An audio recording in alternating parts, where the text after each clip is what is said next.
I speak for poor little woman, please do not turn away. Oh mighty man, do what you can, our misery to allay. Just think how it makes us suffer to watch a parade go past and not have a right to march half the night and bring home a package at last.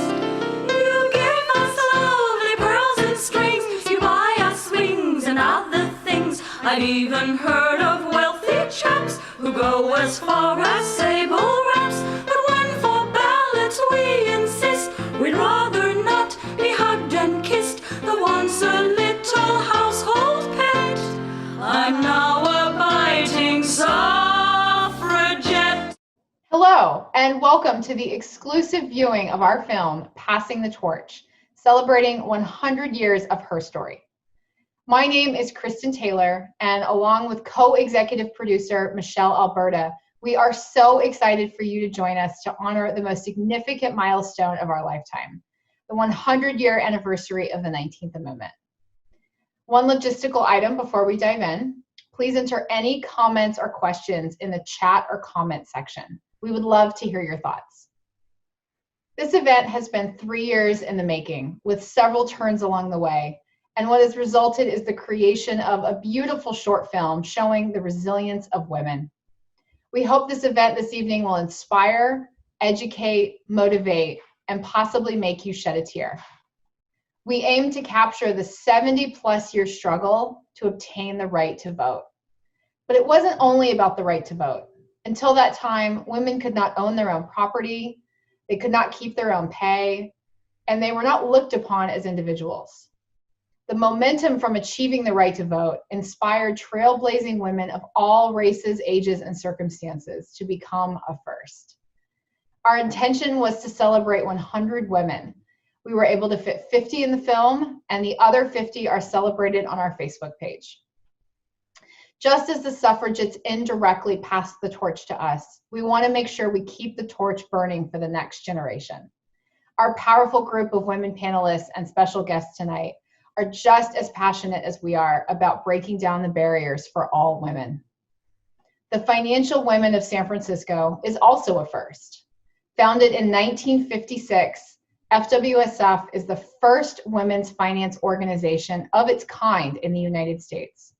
We couldn't be more honored and happy to have 100% of the proceeds from this event go directly to our FWSF Scholarship and Mentorship Fund as our way of passing the torch. Jessica Jackley, for example, is one of our scholarship recipients who have gone on to become a first. She's the co-founder of Kiva.org, which was the first person-to-person micro-lending website. To support the next generation of women like Jessica, text the code VOTE1920 to the number 44321, and you will receive a text reply with a link to our secure site, and you can choose the amount and payment. This text to donate information will be shown throughout the event as well and will always be available to use. This event will also remain available on YouTube and Facebook to be continually viewed, so please share this with your friends, family, and colleagues. As a soon-to-be mom myself, my baby girl is getting an early lesson in realizing her own power and will be fully groomed to be the next ceiling breaker of her generation, whatever she decides to be. We encourage you to stay with us until the end this evening, as there are several important women cameos you won't want to miss, including a panel of change makers and a special proclamation at the end, all starting with our first partner of California, Jennifer Siebel Newsom, coming up right now. Enjoy the celebration.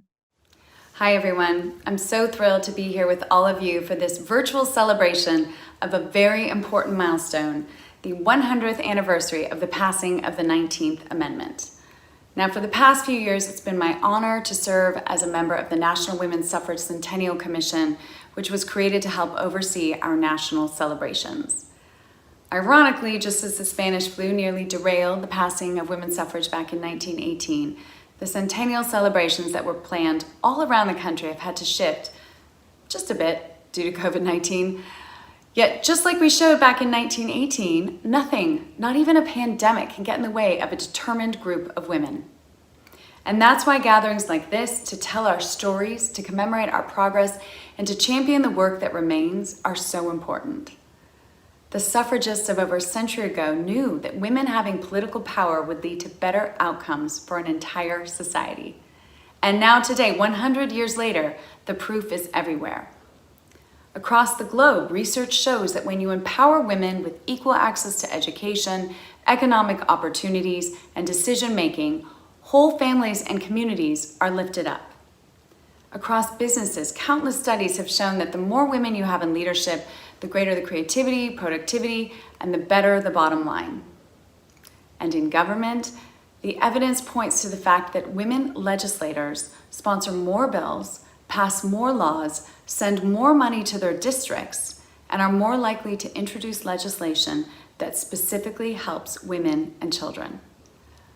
Now, through my work on the Women's Suffrage Centennial Commission, I've had the privilege of learning in vivid detail so much more about the suffrage movement than I had known previously. And I'm continually moved by the common threads that bind the early suffragists to our current women's movement today. From the suffragists demanding equal pay for equal work, legal protections against domestic violence, increased political representation, and for the suffragists leading the first ever White House protest. It is clear that we stand on their shoulders even as we continue to walk the path that they laid down for us over 100 years ago. How awe-inspiring is that? It is also clear that just as we celebrate these women with renewed appreciation, we must also look at the movement with dedication to learn from and acknowledge their mistakes. So we must rightly call out the suffrage movement for excluding and leaving behind women of color. Because while white women may have secured their right to vote in 1920, we know the full enfranchisement of all women did not take place until many, many years later. And that many women are still fighting for equal access to the ballot box today.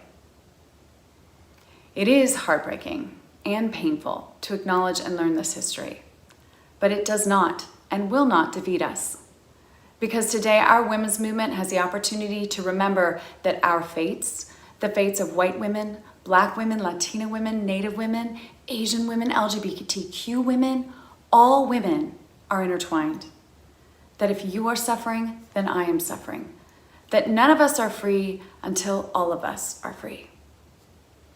It's up to us to show the world that when we fight together and work together, we are so much more powerful than when we stand alone. So on the 100th anniversary of the suffrage movement, it could not be a greater privilege to stand before all of you as the first partner of California to honor the brave suffragists on whose shoulders we all stand. To heed their lessons, to fight for one another, and to lift each other up. And together, we will show the world what is possible when we do. Onwards.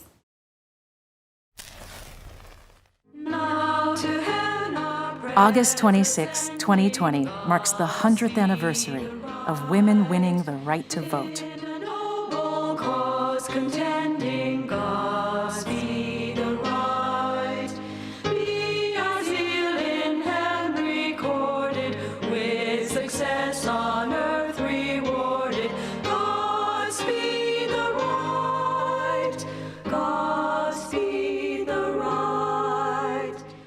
The Seneca Falls Convention of 1848 launched the movement for women's suffrage, the right to vote in political elections. They passed the Declaration of Sentiments, modeled on the Declaration of Independence. We hold these truths to be self-evident, that all men and women are created equal. The history of mankind is a history of repeated injuries and usurpations on the part of man toward woman, having in direct object the establishment of an absolute tyranny over her.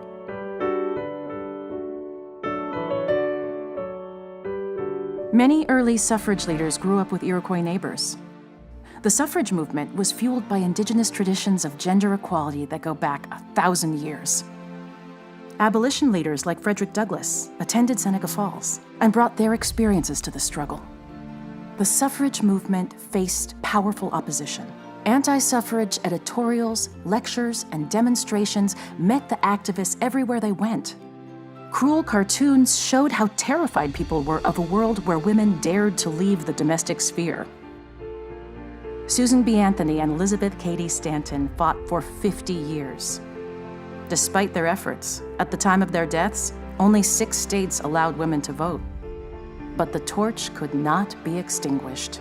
Leaders Mary Church Terrell and Ida B. Wells gave a voice to Black women working towards suffrage. Alice Paul took up the fight, bringing new radical tactics into the movement. She led a picketing campaign outside the White House, the first time this strategy was ever used. The picketers were arrested and beaten. They went on hunger strike and were force-fed by prison guards. The sufferings of these women began to sway public opinion, and with the endorsement of President Woodrow Wilson, it finally looked like the amendment to guarantee federal voting rights could pass. In June of 1919, Congress passed the 19th Amendment and sent it to the states for ratification. 36 of the 48 states had to ratify for women to win the right to vote. With 35 states on board by August 1920, all eyes turned to the vote in Tennessee. State Congressman Harry Byrne was planning to vote against women's suffrage. His mother wrote him, "Dear son, hurrah and vote for suffrage, and don't keep them in doubt. I've been waiting to see how you stood, but have not seen anything yet. Don't forget to be a good boy." At the last moment, he changed his opposing vote, and Tennessee became the final state needed to pass the 19th Amendment. After 70 years of struggle, women all over the United States now had the right to vote.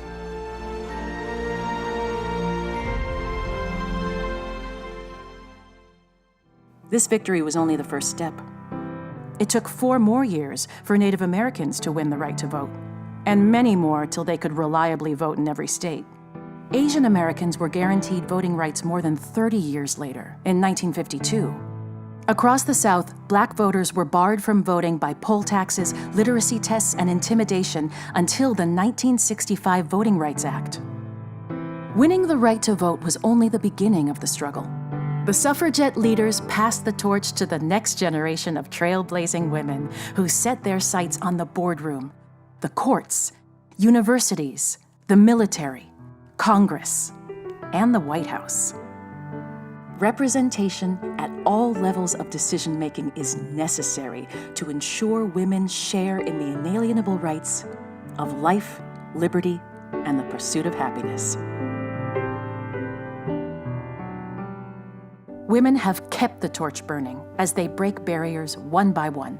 This year, the 100th anniversary of women's suffrage, we celebrate the triumphs of women who were first. Madam C.J. Walker, the first female self-made millionaire. Jeanette Rankin, the first woman in Congress. Annie Grimes, the first bond saleswoman. Edith Wharton, the first woman to win a Pulitzer Prize. Genevieve Klein, the first female federal judge. Hattie Caraway, the first woman in the Senate. Frances Perkins, the first female cabinet secretary. She served as FDR's Secretary of Labor. In 1932, Amelia Earhart was the first woman to fly solo across the Atlantic.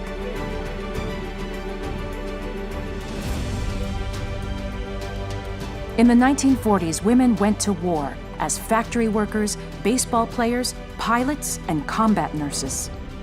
Women in wartime shattered stereotypes about what kind of work they could do.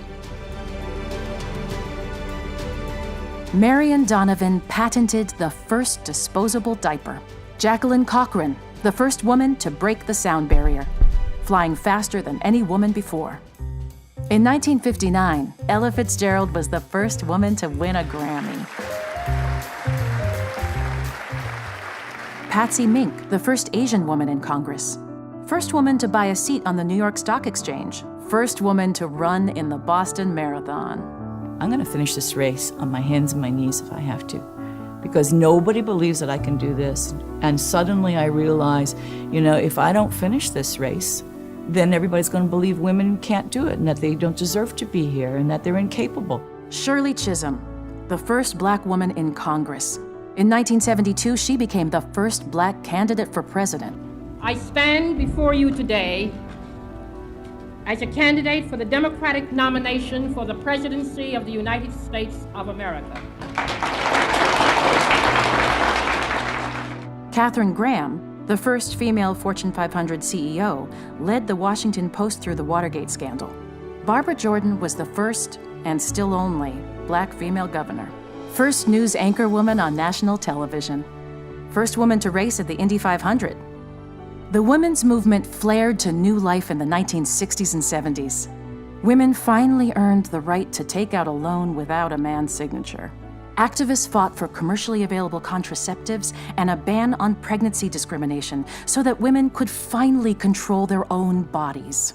The main demand, of course, is equal rights. Equal rights to have a job, to have respect, to not be viewed as a piece of meat.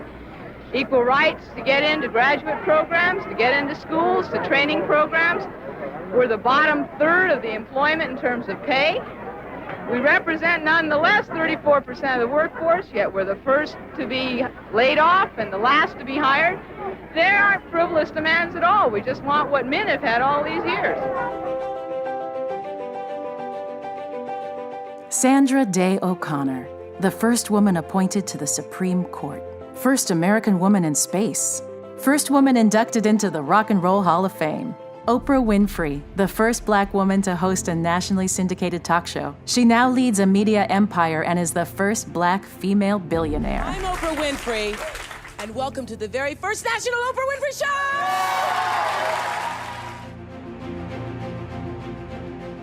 Show! Darla Moore, first woman on the cover of Fortune magazine. First woman and first Latina to be Surgeon General. May Carol Jemison, first black woman in space. First female president of an Ivy League school.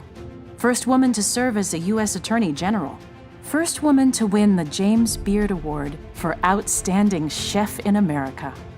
First woman to chair a Global 100 law firm. Somehow and in some way in the last 50 years, enough women were able to find within themselves the courage and willingness to push through their own fears to be all that they can be. In 1997, Madeleine Albright became the first female Secretary of State. Just remember, there's a special place in hell for women who don't help each other.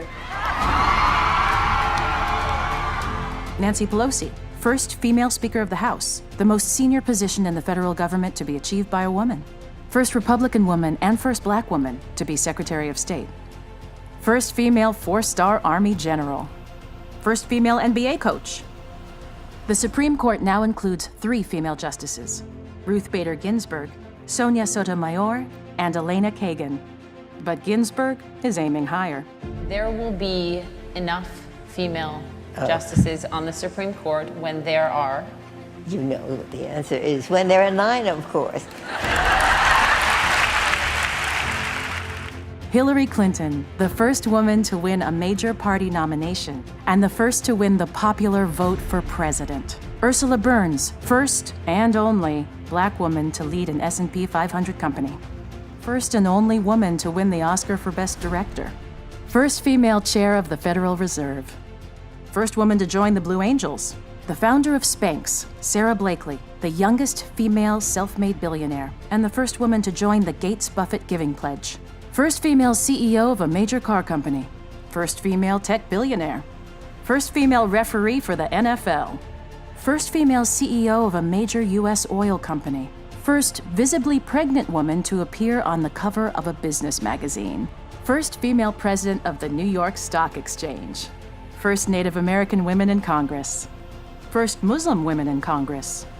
First female coach in the Super Bowl. In 2019, the first all-female spacewalk proved that the sky is no longer the limit for what women can achieve.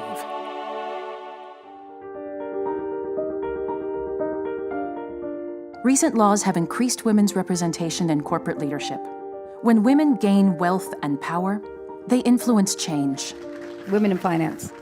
Women in finance. Let me say that one more time. Women in finance. There's something to be said about, money and power. Having power over money how decisions are made in terms of allocation of resources and hiring and all the other leadership decisions that happen at the corporate level and in the world of finance is so key. And in my opinion, it is one of the last frontiers that we haven't really quite penetrated. California now requires at least one woman on every corporate board. It just makes good business sense. Women employees at Salesforce led the company to commit to equal pay. In 2019, for the first time, there was one woman on every board of every Fortune 500 company. In 2020, Goldman Sachs announced they will not take companies public without a woman on the board. The board must have at least one person who is not white, male, or straight. Despite 100 years of struggle, in some key areas, progress has stalled. Women are 51% of the population, but still represent less than 25% of political leaders and only 18% of C-suite positions. There are still 20 states that have never had a female governor. After decades of activism on equal pay, women still earn only 80 cents on the dollar compared to men. Since 1963, when we passed the Equal Pay Act, we have been talking about the fact women are not paid equally for equal work. Fast forward to the year of our Lord 2019, and women are paid 80 cents on the dollar, black women 61 cents, Native American women 58 cents, Latinas 53 cents. I'm done with the conversation. So, how can we move forward? Let us gladly join the fight. Let our legacy be about planting seeds in a garden you never get to see. Imagine a world where women are represented everywhere. On currency, street names, and statues. New York has few statues of historic women. Currently in Central Park, all statues of women are fictional characters.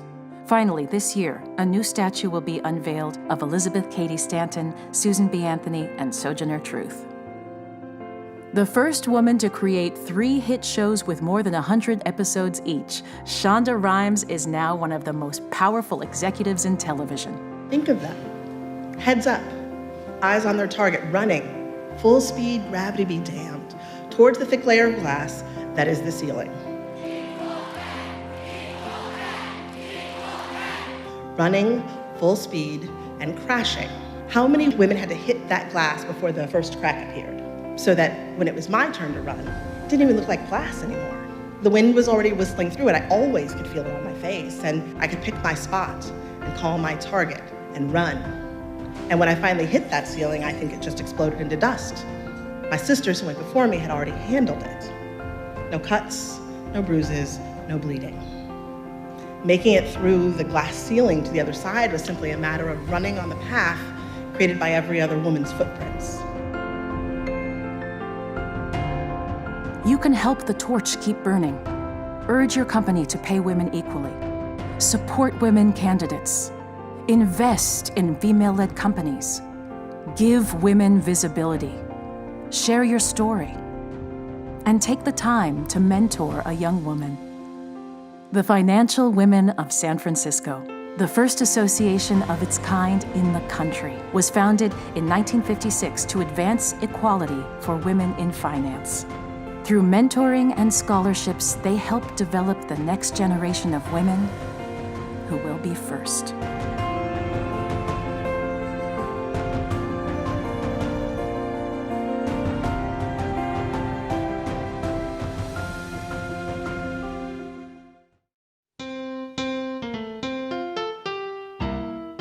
We are coming from the mountain, we're coming from the plain, singing our stirring songs of freedom. From the wild Pacific hills to the rocky coast of Maine, singing our stirring songs of freedom.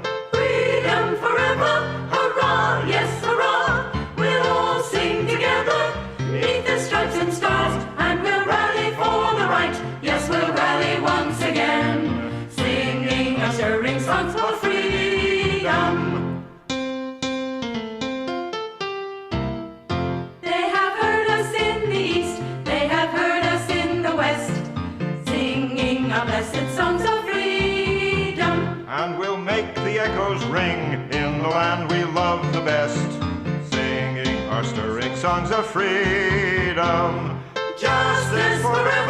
Hurrah, yes, hurrah! We'll all sing together, neath the stripes and stars, and we'll rally for the right. Yes, we'll rally once again, singing a blessed song for freedom.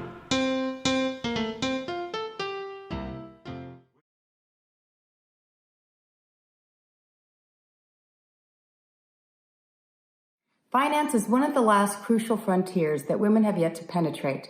The Financial Women of San Francisco not only provides important scholarship dollars to a diverse group of female undergraduate and graduate students, but they combine it with the transformative power of mentoring. In honor of the women who paved the way before us, please make a contribution today as we pass the torch to empower the next generation of women leaders. Hi, I'm Olivia Barbee, President of Financial Women of San Francisco. On behalf of the organization, I would like to thank the donors and sponsors of tonight's Passing the Torch celebration. I would also like to thank the entire team that organized and put on this very high-quality production.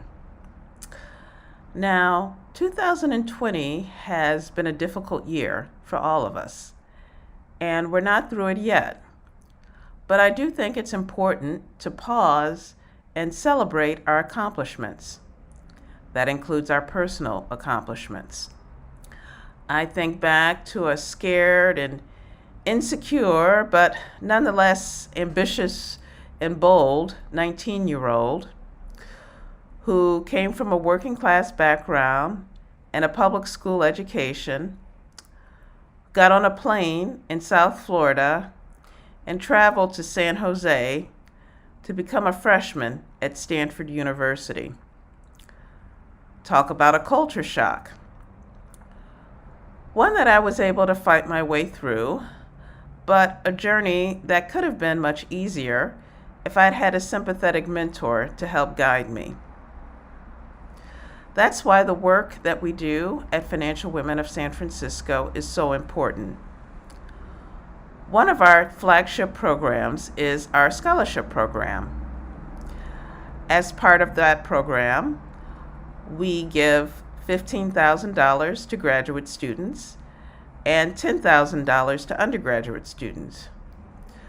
But our recipients receive something else that may be of equal value: a one-year relationship with a mentor.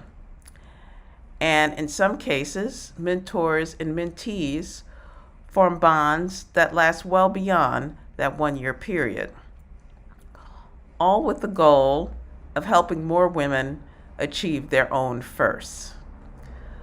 With that, I'd like to turn the program over to Michelle Alberda, and she will introduce the panelists for the final portion of tonight's event. Thank you for joining us. Olivia, thank you so much for those heartfelt words. And to the rest of you out there, happy Women's Equality Day. Hasn't this been a great event so far? You'll see I have my Women's Equality Day balloons. I gave my office the day off today, and I have my yellow rose. You see, 100 years ago, if you wore a yellow rose, it meant that you supported women getting the right to vote. But if you wore a red rose, then you opposed the right to vote. I'm Michelle Alberda, and I'm the co-executive producer of the film and the special celebration. Our topic tonight is passing the torch, and our call to action is for each of you to consider what you can implement to pave the way for the next generation of women. I hope part of it includes donating to the FWSF Scholarship Fund. We need more women first, and we certainly need more women first in finance. My panelists today all have their own way of passing the torch, and they're going to share their experiences with you. But first, let me introduce them to you. Corinne Nevinny has achieved many firsts. She is the co-founder and general partner of Avestria Ventures, which is the first women's venture capital fund that invests in early-stage women's health and female-led life sciences ventures. She was the first woman on 4 of the 6 public company boards that she joined. That's pretty incredible. And she was the first female CFO to raise $100 million in a biotech IPO. And the list goes on. Her company is also a suffrage sponsor of this event. Thank you and welcome, Corinne. Thank you, Michelle. Next is Leah Edwards, and she currently serves as treasurer of the League of Women Voters of the United States. She previously served as the president of the League of Women Voters of San Francisco. Leah believes that citizens' participation in government is critical to the success of our nation, and she is excited to continue furthering the League's mission in creating a more perfect democracy. Professionally, Leah works in the investment management industry and is a CFA charter holder. Welcome, Leah. Thank you so much for having me here today. So good to have you. And last but not least is Alyse Nelson. And she is president and CEO of Vital Voices Global Partnership. A co-founder of Vital Voices, she has worked for the organization for more than 22 years. And under her leadership, it has expanded to reach over 16,000 women leaders across 81 countries. And that is just incredible. Alyse is author of the best-selling book, Vital Voices, The Power of Women Leading Change Around the World. Fortune magazine named Alyse one of the 55 most influential women on Twitter. And I actually looked at that list today, and it's a pretty incredible group of women. So congratulations for that. And she was also featured as one of Newsweek's 150 women shaking the world. So you can see here, we have an incredible panel, and welcome to all of you tonight. This is such a special evening that we can celebrate together. Thank you. Great to be here. And because this event is about celebrating the 100-year anniversary of the 19th Amendment, it just seems appropriate that Leah would begin. And Leah, could you share with us the history of the League of Women Voters and why you chose to be involved so deeply as your way of passing the torch? Yes, absolutely. So I just wanted to share a tiny bit of background about the League of Women Voters, and then we'll dive into its history and my involvement in the organization. So the League of Women Voters is a grassroots organization that encourages informed and active participation of citizens in government. We want to make sure that everybody has the desire, the right, the knowledge, and the confidence to participate in our democracy. And we're a nonpartisan organization, meaning we never support or oppose political parties or candidates. And one really important thing to know about the League is that we have an incredible history. We were founded in 1920, before women had the right to vote, by Carrie Chapman Catt. And we were founded in Chicago about 6 months before the 19th Amendment was ratified. And it's important to acknowledge that while the passage of the 19th Amendment was the largest enfranchisement in our history, it did not guarantee all women the right to vote. Women of color continued to face challenges until the passage of the 1965 Voting Rights Act. And in our early years, the League was also not inclusive to women of color. After the passage of the 19th Amendment, the League of Women Voters got to work helping newly enfranchised voters carry out their duties as voters. And for the past 100 years, we've had a leading role in providing educational resources to voters and influencing public policy and ensuring that all voters are able to participate in our democracy. And I think I think the League's work is as important today as it ever has been. We continue to provide educational resources to voters to make sure that they have what they need to cast their ballot on election day. We continue to be really actively involved in public policy, and we are making sure that everyone is able to participate in our democratic process. Unfortunately, issues like voter suppression and gerrymandering continue to create challenges in our democratic system. And we are hard at work ensuring that people are able to access the polls on election day, that we have a fair and transparent redistricting system. We're working to reform money in politics, and we continue to work to fight voter suppression. And especially with this upcoming election and with COVID-19 and the pandemic, voters continue to face unprecedented challenges as there's been this big shift to vote by mail and away from in-person voting.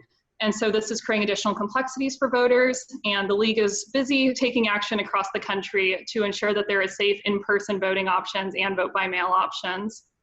And I am really excited by the work that the League is doing today and for the work that it's done over the past 100 years to push our country forward. And I believe that a really important way to pass the torch is to be involved in your community and to work to improve society for future generations. And by being involved in the League, I'm trying to help ensure that voters today and in the future have access to a healthy democracy. And as a young woman, we're going to talk more about how people can actually get involved in that. One of the things I was interested in is I noticed that the Equal Rights Amendment actually started with the League of Women Voters. And I don't know about the other panelists, but that's something I remember hearing a lot about when I was little. And then for decades, I didn't hear anything about it. And then recently I saw it pop up in the news again. And I also saw it on the League of Women Voters website. Can you talk a little bit more, just a little bit about the ERA movement? Yeah, absolutely. So the League of Women Voters has been a supporter of the Equal Rights Amendment, which is a proposed constitutional amendment that would guarantee equal rights for men and women under the Constitution. And we, throughout the 1970s and early 1980s, were a big advocate for the passage of the Equal Rights Amendment. Our campaign ended in the early 1980s because the deadline to pass the Equal Rights Amendment had ended, but leagues across the country continue to work on this important amendment. And just earlier this year, Virginia became the 38th state to ratify the Equal Rights Amendment. And the League is continuing to encourage Congress to move the deadline so that we could have this ratification. And that's actually one thing I really enjoyed about being involved with the League is you get to meet these women who have had an incredible role in shaping our history. And I've actually met women who have been working on the Equal Rights Amendment since the 1970s with its initial introduction. So if they don't extend the deadline, then we start all over again? I'm actually not sure about the about what would happen. I would know that to extend the deadline, that we'd have to extend the deadline for it to be ratified. Yeah, and it's so interesting because the people who opposed it decades ago, you listen to the reasons why they opposed it, and they're not really that important to women anymore, I wouldn't think. So we'll see what happens there. Yeah. But thank you, Leah, and we'll talk a little bit more about the information for voters at the end of our discussion today. But Alyse, one of the things I wanted to talk about is in our video, we talk about ways that we can help women move forward. And I find that Vital Voices actually checks a lot of the boxes in some of the ways that we mentioned in our video. You support women candidates, you invest in women-led companies, you give women visibility, and mentoring is a really big part of your program. So could you just tell us a little bit about Vital Voices? And I'd also like to hear a little bit more about your leadership model. Sure. Thanks again for having me. Thrilled to join Leah and Corinne and of course you, Michelle. Vital Voices was founded actually on the heels of the UN Fourth World Conference on Women in Beijing, China, which actually this year we're celebrating the 25-year anniversary of, in addition to, of course, the centennial of women's suffrage.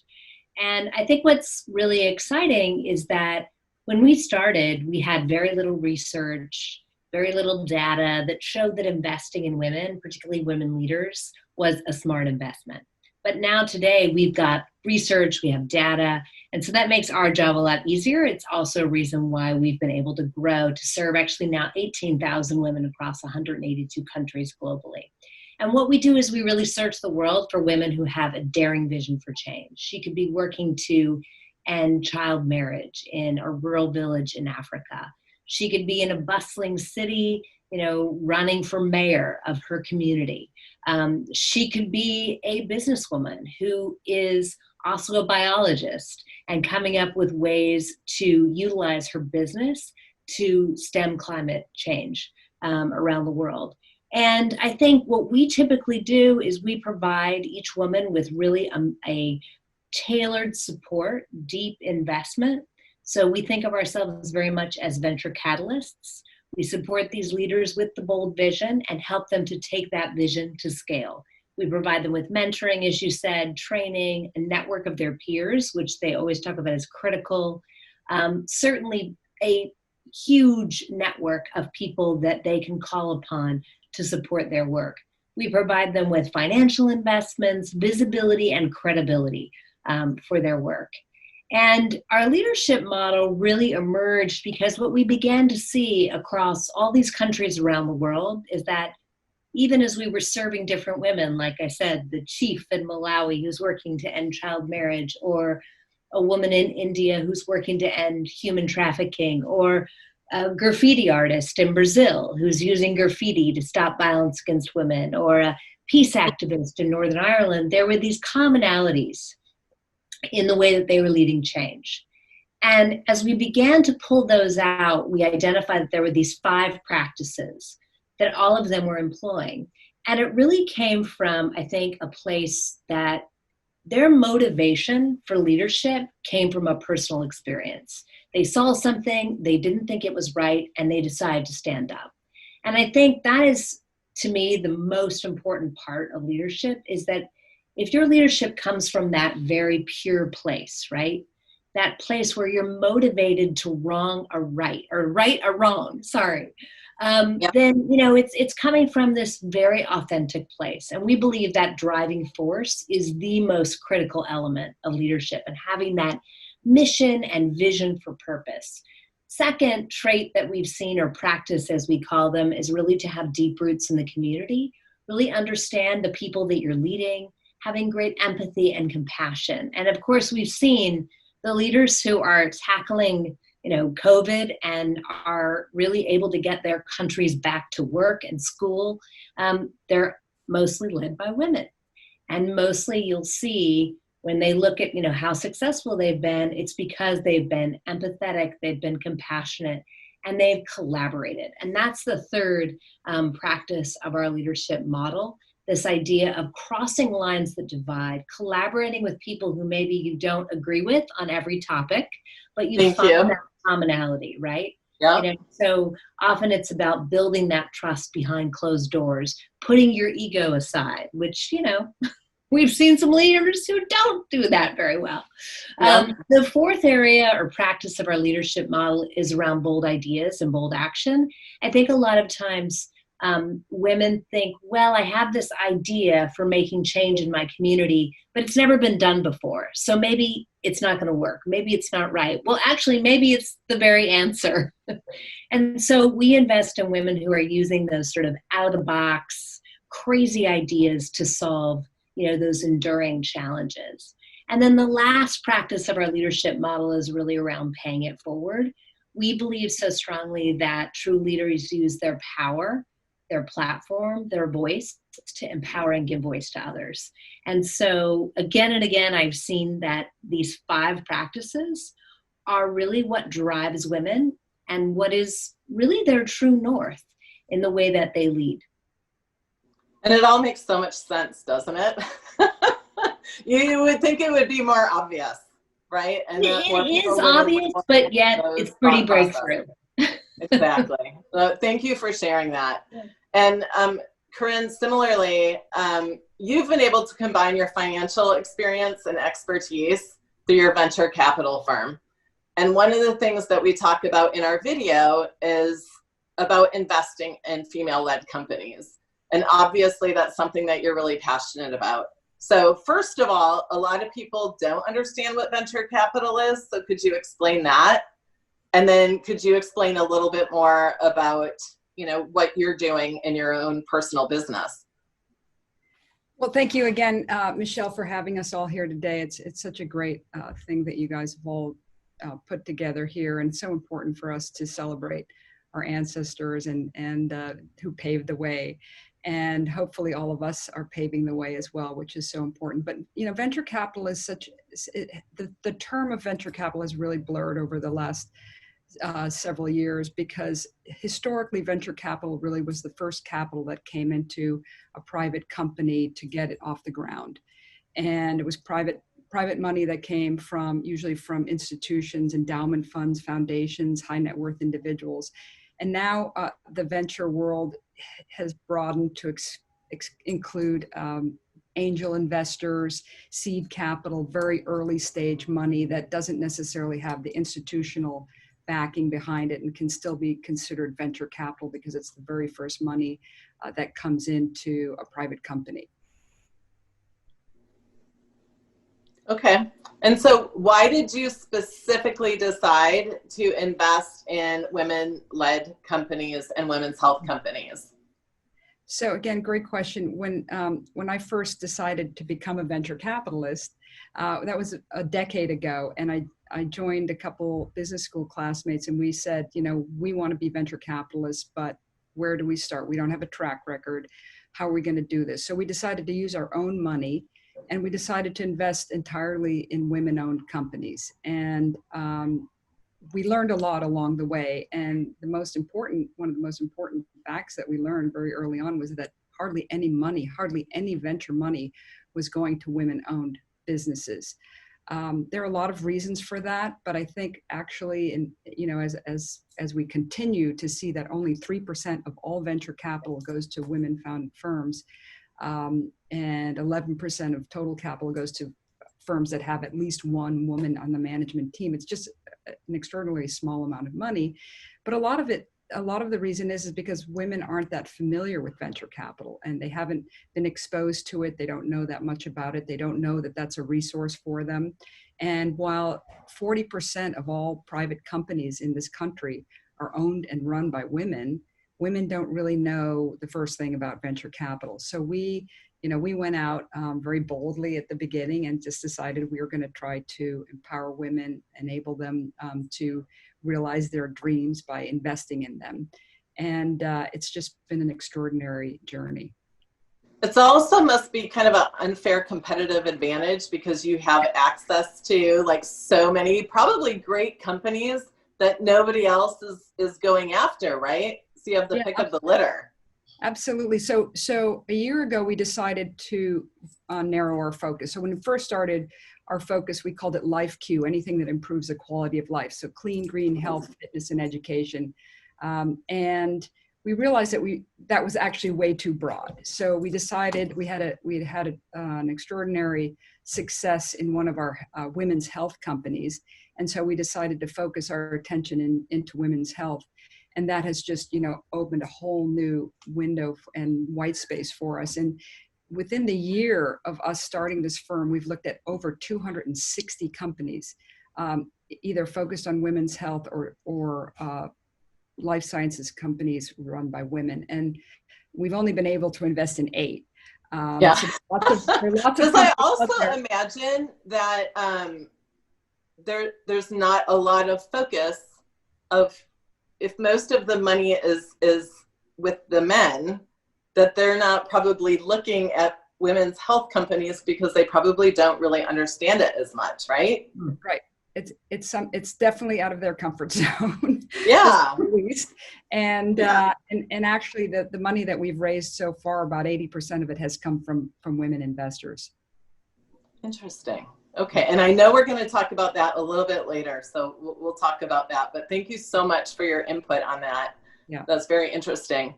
And most of tonight, we actually have focused on women, but men obviously play a role.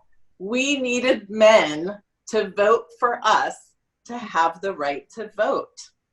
And 100 years ago, men worried that women would change things that they didn't want to see changed, and that we would vote for prohibition.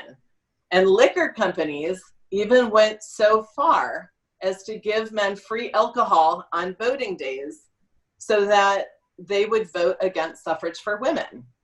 But obviously, there were just enough men to vote for the change that we're celebrating today. And those men were called suffragettes. So we need to bring men into the conversation.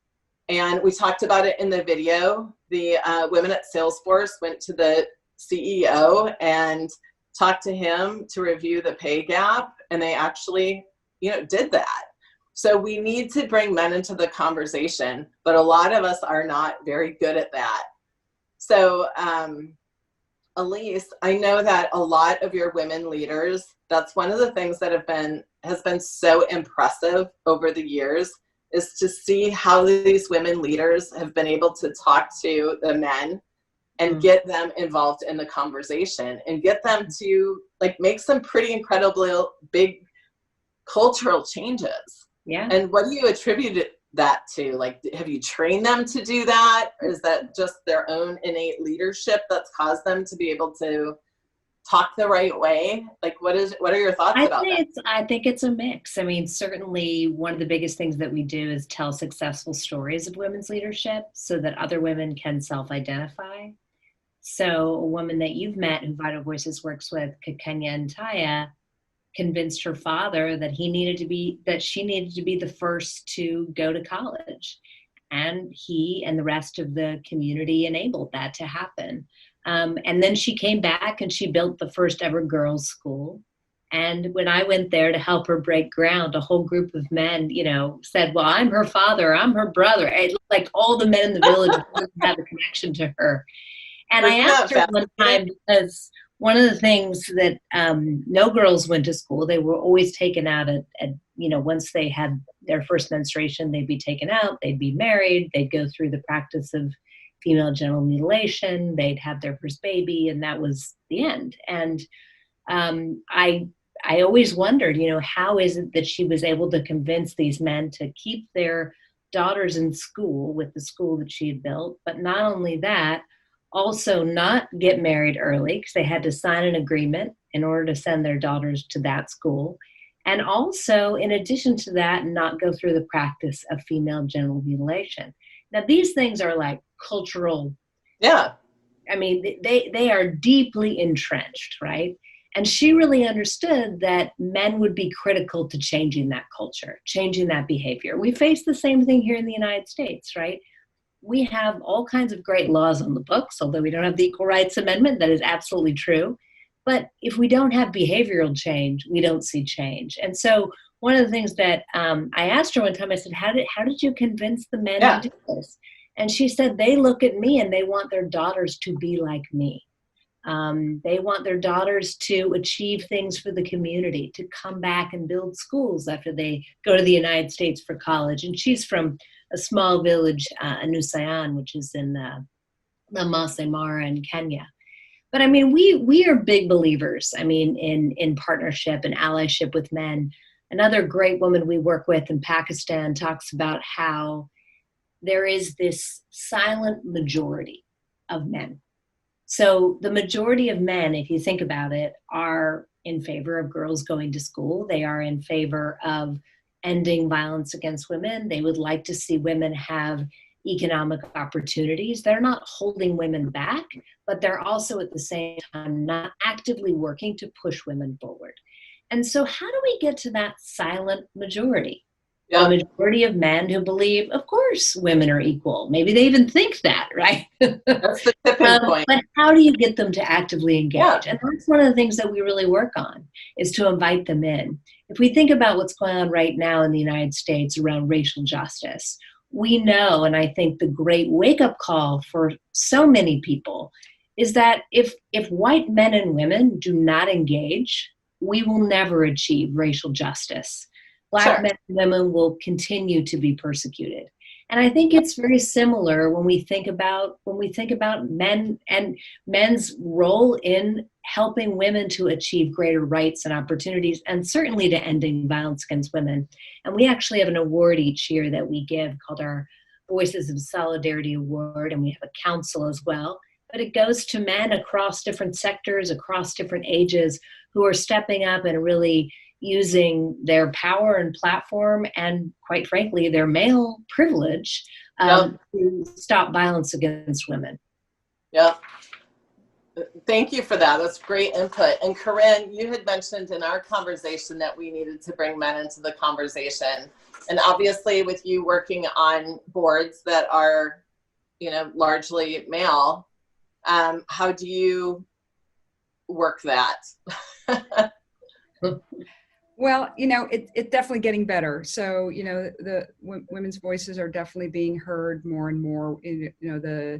all of the language is around inclusion, and the men are really spending a lot of time talking about that in board meetings. So it definitely the world is changing in that regard.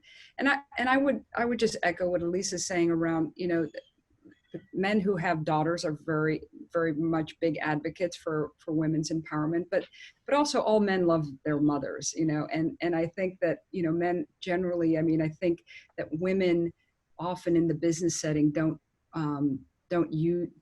use their femininity and their ability to have compassion and be inclusive and listen to everybody and really encourage that kind of behavior in the boardroom, in corporate, you know, in corporate life, and women and the men really actually respond very, very well to that. But if they're left to their own devices and don't have the women's voice in the room, it's, you know, they have a different conversation. So it's right. And honestly, it's just a lot of times they just don't think about it, right? They're just going along with their normal day, and unless somebody approaches them about it, they just don't really think about it. One of the problems with panels is that there's always so much to talk about and not enough time. So I'm very cognizant about the time. And Leah, I did really want to talk about, we have an election coming up, right? Every election is important, but this is also the first election after the 100-year anniversary of women getting the right to vote. And I know you're very, very passionate about people getting out there and voting. So I did want you to have the opportunity to talk about voting this fall, and the census and a few other things that you were interested in talking about, which, you know, obviously impact women tremendously. So I wanted to give you a little bit of time to talk about that. Yes, absolutely. Thanks very much, Michelle. I think it is just so critical that everybody honor all of the women who fought for our right to vote by voting this upcoming election and in every election.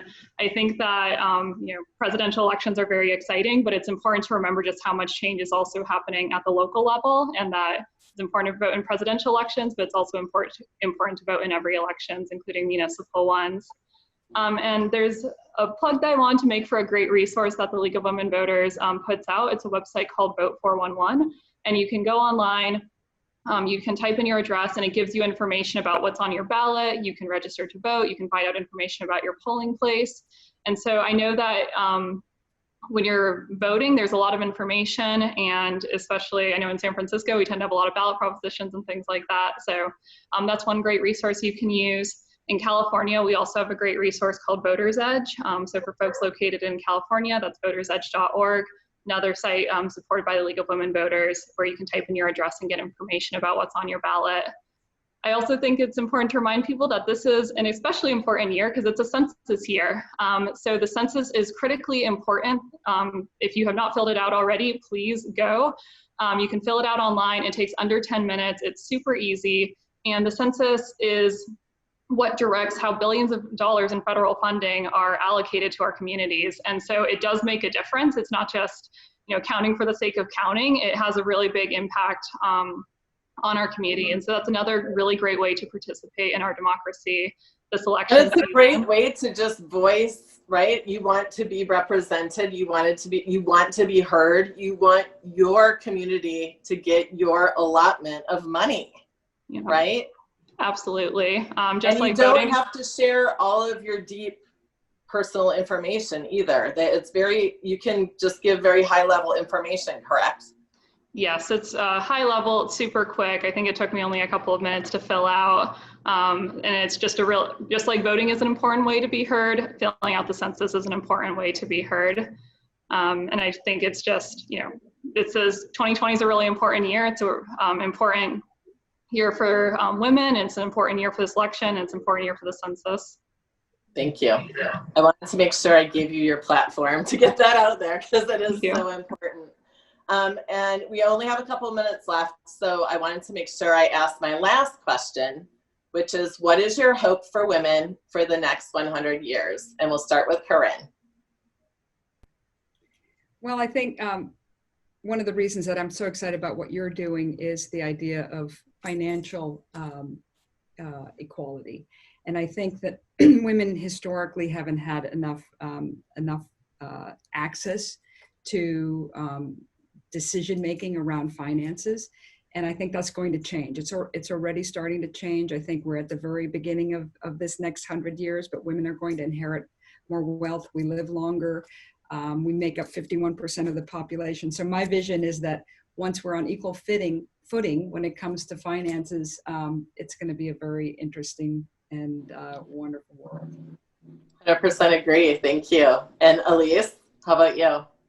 Yeah, well, unfortunately, the World Economic Forum has told us that it's going to take like 99 years before women get to equality. I'm not going to believe that. I know, and 257 years to get to economic equality. I'm here to say absolutely not. I do not accept that. I mean, our world can't accept that. Our daughters can't accept that. Our sons can't accept that. And so I think my wish would be that the world wakes up to the fact that women lead differently. I didn't say better, I said different. But that difference is precisely what the world needs to solve some of the greatest challenges, from environmental issues to racial injustice to violence. So I am right there. I've already committed, a good portion of my life, and will continue to commit many more years to come to ensure that it doesn't take the next 100 years to get to equality, that we fast track that and get there much quicker. And will you share something special with us today, or do you? Absolutely. Okay. So we not yet announced, but Vital Voices just acquired a historic building on 16th Street in Washington, D.C., just a few blocks up from the White House. It is on one side of the street. On the other end, you've got Black Lives Matter Plaza. And I think we are basically going to be building the first ever global headquarters for women's leadership. Imagine an embassy for women in the nation's capital, a place where women will gather when it's safe to gather, to collaborate and to come together to solve the world's greatest challenges. And we have I brought this, a little plug, we have another book coming out, and the artwork's actually going to be featured on the outside of the building in the year or so before we open up in 2021. So I think this panel is going to have to go to the grand opening of the building. Absolutely. Because we need to be there, right? I'd love that. Congratulations. That's one of the greatest things that's happened in 2020.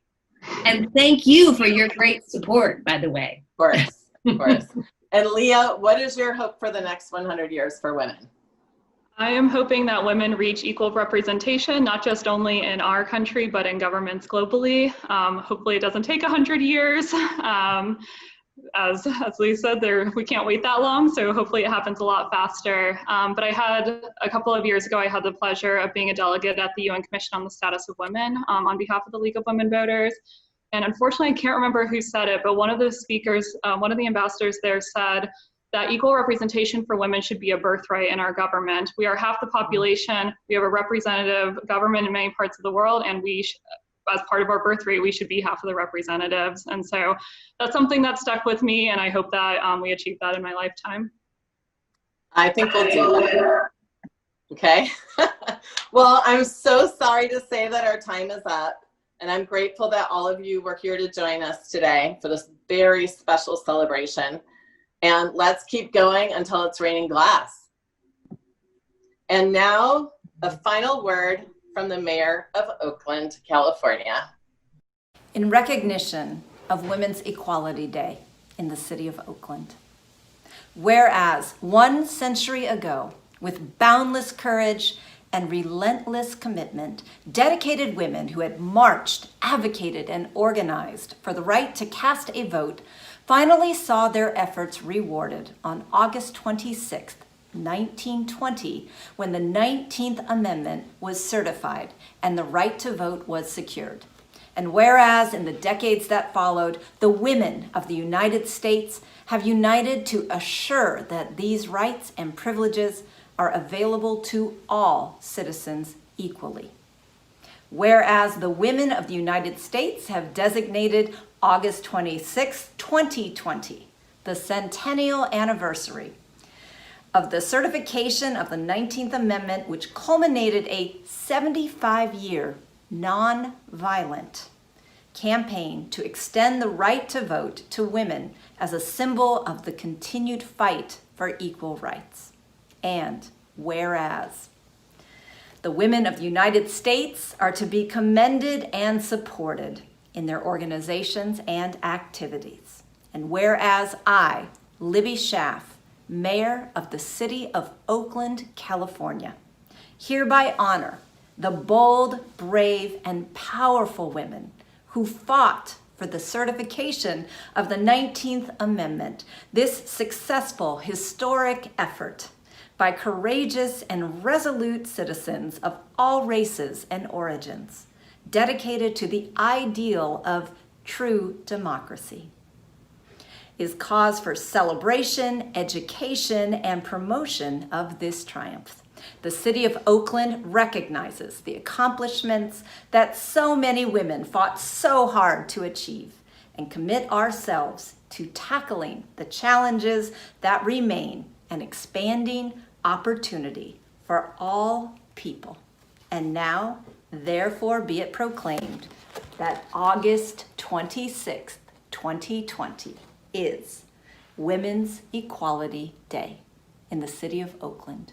You are hereby directed to celebrate accordingly. Congratulations, Oakland. Congratulations, women. Congratulations, the world. The world is a better place when women have a seat at the table.